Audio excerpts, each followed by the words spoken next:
Hola personas, bienvenidos a esta nueva clase donde vamos a trabajar fenómenos relacionados al núcleo celular. Para empezar vamos a explicar que el núcleo celular se encuentra únicamente en las células eucariotas y se halla delimitado por una doble membrana a la que vamos a llamar envoltura nuclear. En el interior del núcleo se encuentra el material genético estructurado en cromosomas. Como podemos ver en la pantalla, la envoltura nuclear presenta orificios denominados poros. Dentro del núcleo podemos encontrar una región más densa, que es el nucleolo, y además podemos ver que no encontramos el ADN como típicamente lo representamos, sino que está formando unos filamentos de una sustancia a la que vamos a llamar cromatina.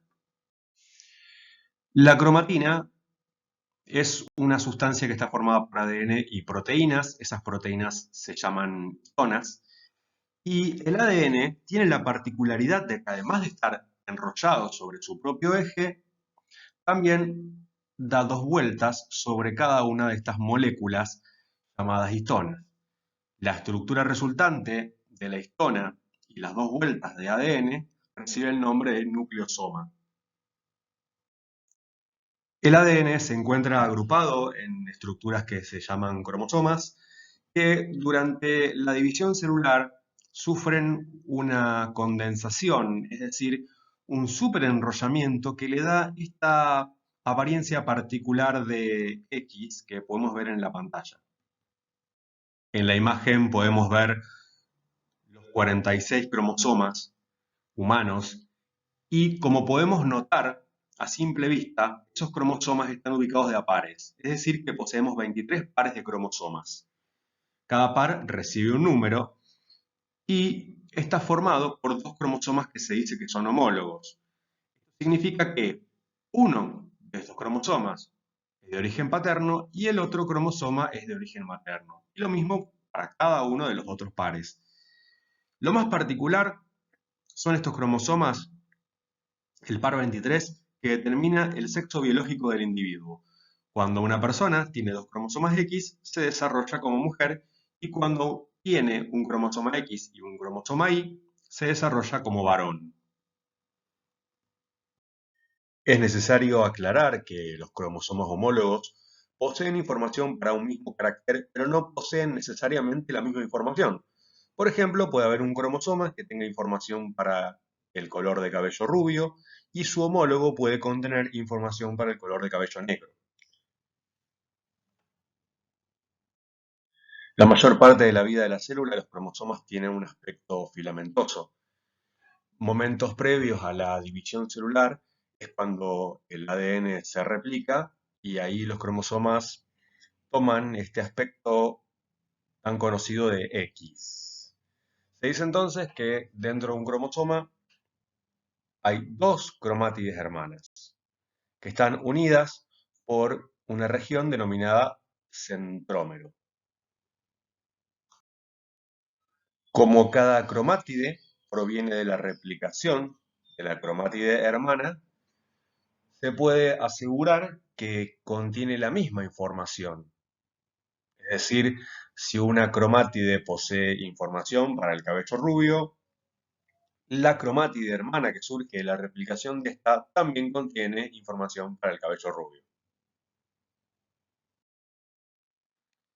El dogma central de la biología molecular plantea la relación entre ADN, ARN y proteínas. El ADN tiene la capacidad de replicarse y esto es necesario porque nuestras células se reproducen, se multiplican. Entonces, esas nuevas células que surgen en nuestros cuerpos necesitan poseer material genético. Como vemos en la animación de la pantalla, participan varias enzimas de la replicación del ADN. Este proceso, en síntesis, consiste en copiar las cadenas de ADN, es decir, poner dentro de cada una de las dos cadenas, una vez que fueron separadas, los nucleótidos complementarios. Es decir, enfrente de las adeninas se colocarán timinas, enfrente de las citosinas se colocarán guaninas. Además de replicarse, el ADN tiene también la capacidad de transcribirse.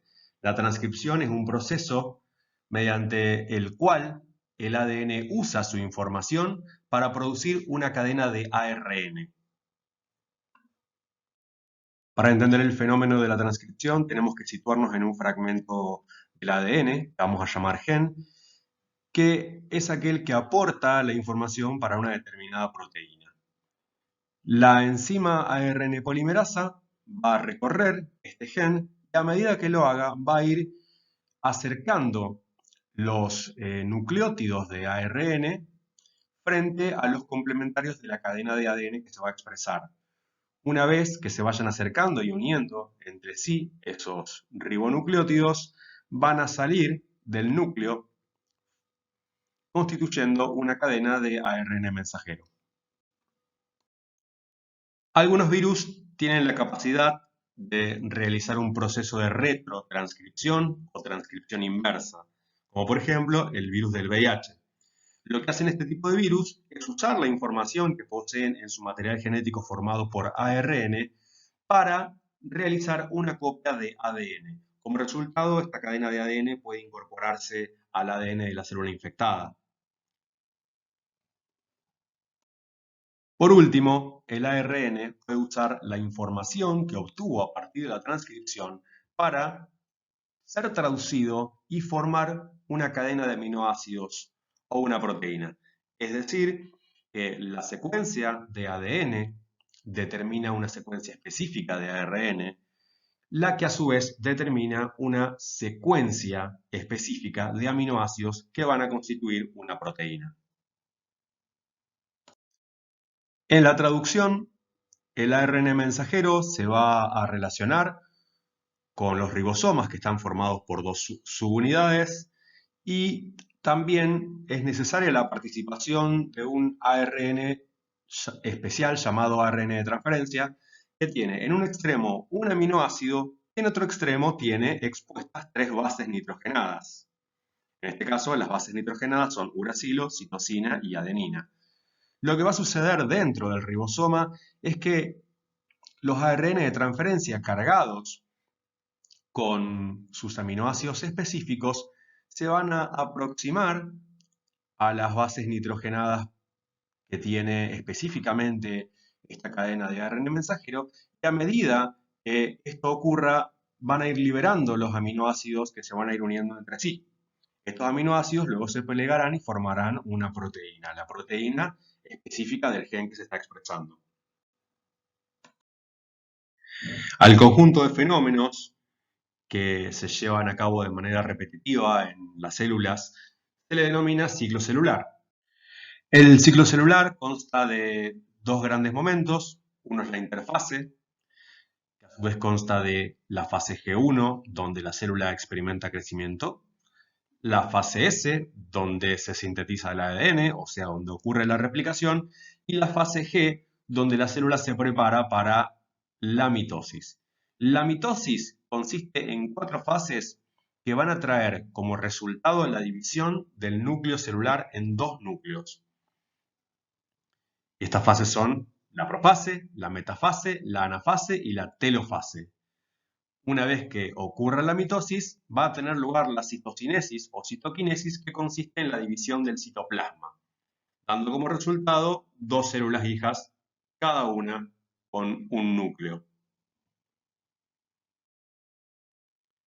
En la imagen podemos ver cómo la mitosis, que ocurre en las células somáticas del cuerpo, da como resultado 2 células hijas, y cada una de estas células posee la misma cantidad de cromosomas que la célula de la cual proviene. Esto ocurre porque durante el periodo de replicación del ADN, cada cromosoma termina estando formado por 2 cromátides. Entonces, durante la mitosis, se reparten esas cromátides.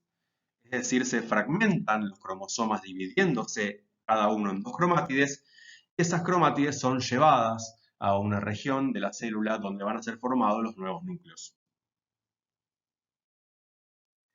El primer momento de la mitosis, la profase, y consiste en la degradación, en la desorganización de la envoltura nuclear y la formación de una serie de estructuras que se denominan nusomitóticos, que consiste básicamente en filamentos proteicos. Como podemos ver, los centríolos se ubican en los extremos y cada uno de estos filamentos del huso mitótico, las fibras del huso mitótico, se van a enganchar a las cromátides de los cromosomas, justamente donde se encuentran los centrómeros, que son las regiones medias de los cromosomas. En la metafase, los cromosomas se van a ubicar en el ecuador de la célula. En la anafase ocurre un acortamiento de las fibras del huso mitótico, que trae como consecuencia la separación de las cromátides hermanas. Recordemos que esta cromátide es hermana de esta porque formaban parte de un cromosoma y que como una surge de la replicación de la otra, tienen exactamente la misma información genética. Una vez que se dividen las cromátides de un cromosoma, cada una de ellas puede cumplir funcionalmente el rol de un cromosoma completo, porque recordemos que contienen la misma información, porque proviene una de la replicación de la otra. Por lo tanto, estas cromátides individuales separadas ya pueden llamarse cromosomas. En la telofase se vuelve a reorganizar envoltura nuclear rodeando a cada grupo de cromosomas. Y luego de eso ocurre la citocinesis, en la cual se separa el citoplasma y se reparten las organelas celulares. Cuando hablamos de meiosis, en cambio, estamos hablando de una división que ocurre en las gónadas, es decir, en ovarios y testículos, y que dan origen a óvulos y espermatozoides. En el caso de la meiosis, nosotros vamos a tener dos divisiones sucesivas, por lo tanto, el resultado va a ser de 4 células hijas.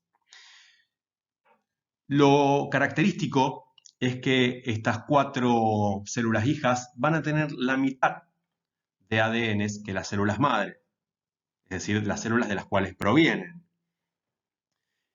Esto ocurre porque en una primera instancia no se van a separar las cromátides, sino que se van a separar los cromosomas homólogos. Y una vez que se separen los cromosomas homólogos, van a quedar como resultado 2 células con la mitad de carga cromosómica que la célula original, y luego va a ocurrir una segunda división que va a ser muy parecida a una mitosis. Es decir, se van a separar las cromátides hermanas de cada cromosoma. La meiosis consta de 2 divisiones, como lo dije recién, y cada una tiene momentos similares a la mitosis. Con respecto a la primera división meiótica, vamos a tener la profase 1, donde ocurre un fenómeno denominado crossing over o entrecruzamiento. Luego va a venir la metafase 1 y la anafase 1, que a diferencia de lo que ocurre en la mitosis, en vez de separarse las cromátides, se van a separar los cromosomas homólogos. Acá tenemos el par de cromosomas homólogos y podemos ver que cada uno de ellos se va al extremo. Luego ocurre la telofase 1.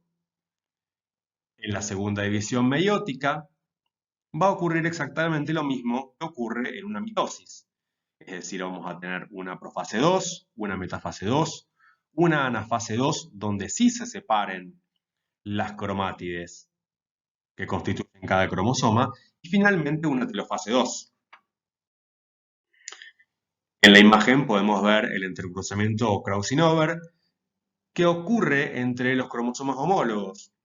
Básicamente es un proceso donde se aproximan e intercambian fragmentos de ADN. Esto da como resultado una mayor variabilidad genética en las células hijas. La meiosis, como habíamos comentado hace unos segundos, es responsable de la producción de espermatozoides y de óvulos. Cuando hacemos referencia a la producción de espermatozoides, le vamos a llamar a este tipo de división meiótica espermatogénesis. Cuando hablamos de la producción de óvulos, le vamos a llamar ovogénesis. Como podemos ver, tenemos a partir de las células denominadas espermatogonia, una vez que ocurre el crecimiento y la maduración, se va a formar el espermatocito primario, que aquí va a experimentar la primera división meiótica, dando como resultado los espermatocitos secundarios. Estos a su vez van a formar cada uno de ellos dos espermátides, que luego se diferenciarán y producirán la cola para formar cada una de ellas un espermatozoide. Por lo tanto, de un espermatocito primario obtenemos 4 espermatozoides. En cambio, durante la ovogénesis, lo que sucede es que una oogonia va a dar lugar durante el crecimiento de la maduración a un ovocito primario, que después de la meiosis 1 originará un ovocito secundario y a un primer corpúsculo polar, capaz de dar 2 segundos corpúsculos polares. Este ovocito secundario, a su vez, se va a dividir y va a originar a la célula que terminará formando el óvulo después de diferenciarse, y a una célula también pequeña que junto con los corpúsculos polares van a producir una reabsorción. Por lo tanto, a diferencia de lo que ocurre con la espermatogénesis, cada óvulogénesis produce solamente un óvulo. Bueno, personas, esto ha sido todo por esta clase. Espero que les haya servido y que nunca se olviden de hacer sus tareas. Chau, chau.